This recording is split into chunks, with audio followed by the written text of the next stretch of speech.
Welcome into Extra Time. What a day. What a day, yeah. Quite exciting, really. Things are going great for Sarri, aren't they? I mean, it's like... Mark Ogden did a brilliant tweet, didn't he? Just before all the Kepa stuff kicked off. What did he say? Been a good day. Pretty much, no matter what happens, it's been a good day for Sarri. Even if Chelsea lose now, it's been a pretty good day for Sarri in the circumstances. And then it all went wrong. When it's all going wrong, it's all going wrong. First tweet, spend the whole show on the League Cup final in Fiorentina versus Inter because those matches deserve it. Drama at the end of both, of course, Inter because of the late penalty for the so-called handball. You didn't think... You thought it was handball, I'm trying to remember. Yes. You did? The Inter one, late Inter one. I wasn't listening to you because I was thinking about the Chelsea City game. All right, what were you thinking? No, I was thinking it's a shame because right at the very start of the game, there could have been a red card, but we couldn't see it. They never gave us a... No one was expecting it. No, maybe the referee gave a foul. Maybe Jorginho knew that. Come on, there's going to be no camera on me. Boom. I don't know if did he raise his arm? It was hard to tell. But the referee gave a foul and Aguero went straight down on a heap holding onto his face. And the referee's given a foul, so... But if he doesn't Go see figure. it... Go figure. The cameras don't have a By the way, definitive angle. do you know what I hate? What? You know Jorginho in the second half? Yes. Was it Sterling or Sani that was going through? It was Sterling, where he kicked the ball and ran past. I think you should be getting red cards for that. Because it's not... You know, It it's wasn't not like the a set piece, right, where you can block somebody, right? Or you're half a yard away from somebody and they're too quick for you and you block them. When you're standing 6 yards away and every single person watching this is going, oh, you know what's coming here. He's going to make no attempt for the ball. All he's going to do is rattle him. And of course, what does he do? Makes no attempt for the ball and just runs after him. This is your anti...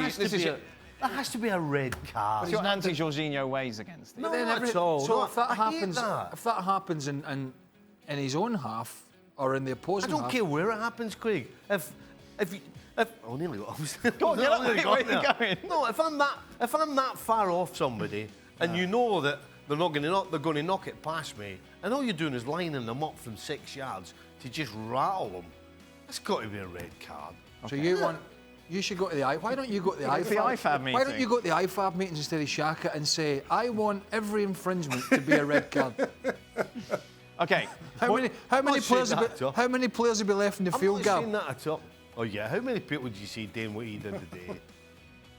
Well, but it wasn't a denying a clear goal scoring I opportunity. don't care. Oh, clearly. When you just have when you have no regard for a player and you just go straight for him to kick him, it has to be a red, surely, isn't it? Okay. What do you think would happen if Kepa pulled that off under Simeone? Simeone would have just... Oh, well, I thought Sarri's reaction was pretty fierce. Go on, Gav. I know the answer to this. Diego Simeone would have run directly onto the field, because we've seen him do this before, and he would have physically dragged Kepa off the field, and maybe along the way, Kepa would have had the opportunity to explain the misunderstanding. But yeah, there's no question. But you know, equally, you run onto the field, then you get booked and sent off. So it's not the cleverest thing. But there's no doubt in my mind that were this ever to happen, and by the way, it would never happen to Simeone. That's what would happen. Well, I don't think you're right, Gab, because I think you missed something out. Diego Simeone would have run out of his corporate box where he was serving his band. Then he would have ran down the stairs. Then he would have ran onto the pitch. Then he would have dragged them off up into the corporate box. But you're absolutely right. I mean, clearly Sarri was furious about it, but he went in the wrong direction. He went away. Yeah. I mean, he'd have dragged him off by his collar, wouldn't he? Next few days are going to be interesting now. I mean, how this all gets sort of buried and flares and Wednesday's team selection and blah blah blah. I actually had the opposite problem once when I was coaching at the Boston Bulldogs. And what happened, Stephen? Somebody didn't want to go 2 on. minutes. There was 2 minutes to go in a game in Jacksonville, right? And the guy who was actually the manager at the time, John Kerr, he was just done. It was like 1,000 degrees. Right. There was only 2 minutes to go. So I said to this guy, a guy called Eunice Conte, and a really nice guy. But 2 minutes ago, I said, Eunice, come on, you're going on the last couple of minutes. And he went, nah, you're all right. He said, there's only a couple of minutes to go. What's the point? And I went, sorry? And he went, what's the point? Doesn't matter. And I went, I did exactly that. I went out and said, hey, get your talk on, get over here now and get yourself onto the... And did he go on? Of course he did. I've got one in that scenario, and you know this one. And this is from a big game. And I'm going to leave out the names. Okay. But I'm going to tell you, it was Portugal playing in the Stadium of Light, the old Stadium of Light, against Scotland in a proper international match. And Portugal was shellacking Scotland 5-0. It was before my time playing for them. It was like... And the manager at the time looked along the bench at 5-0 down and asked the player, who said to him, get stripped, you're going on. And the player looked back along and went, get stuffed. I can't be any clearer than that. Get stuffed. So yeah, it happens, you know. But, Tevez Mancini was what I thought straight away. well, I can't remember. Do you remember during the Champions League? I think it was against Bayern Munich. Somebody just tell you that? And No, I remember, honestly, I don't remember any of these things. Tevez. He refused to go on, didn't he? Right. Anyway. Gab, what's going on with Gareth Bale? Should he have disrespected his teammates by refusing to celebrate that penalty with Lucas? Of course, if you didn't see it, he scored the pen. Everyone went to hug him and he was like, get off of me. I hate you all. I don't know, but that guy clearly has issues.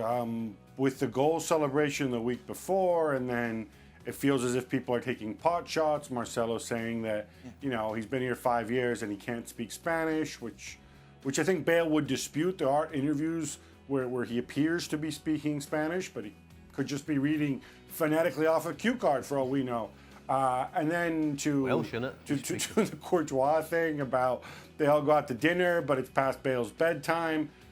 I don't know. When you make a decision to go and to act that way after you score in a round, you know, this is Real Madrid you're at. It's the biggest goldfish bowl in the whole world, and you know, 3 days before Clásico, people will talk about this. You will be under scrutiny, and it just speaks to somebody who's, I think, is unhappy and has one or two issues. But equally, you know, he had the opportunity to leave. He doesn't want to leave either, possibly because nobody's going to go and give him the wages that he gets at Real Madrid, and probably no other club that might want him, you know, can match the stage of the Bernabeu. So he's stuck there. He's not the only one that spent 5 years in Madrid and had scant regard for learning the language. Yeah. Are you talking about somebody near here? Gab makes a good point, though, doesn't he? Deflect. Don't deflect. Because you arrived here from Madrid and you're Spanish. Yeah, can be described as nothing else than minging. I spent all my time in Irish bars. That was the problem. Dan, Dan, speak Irish. That was the issue. Dan, what's the Spanish people not headline? going Irish bars? What's the headline in Marca today? I've no idea. I had a lot of fun, though. Anyway, right. Yeah, I bet you did. Gab said, basically, he knows that this is going to cause a stir. Bale knows that not celebrating with your teammates, pushing them away, is going to get caught on camera.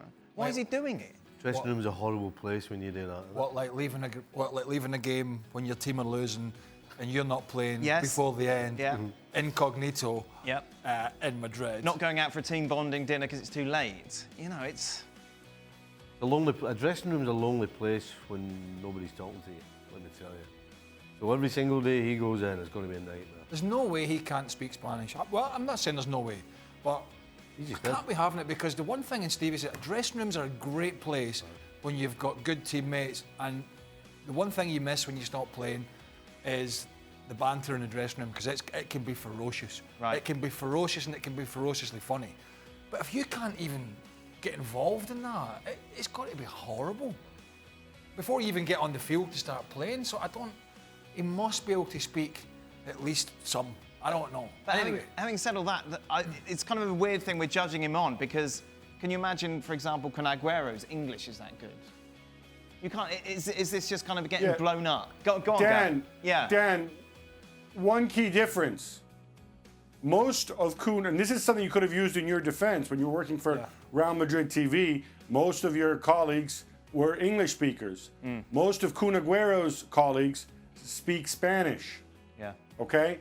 Most of Gareth Bale's colleagues speak Spanish. I think that's the key difference.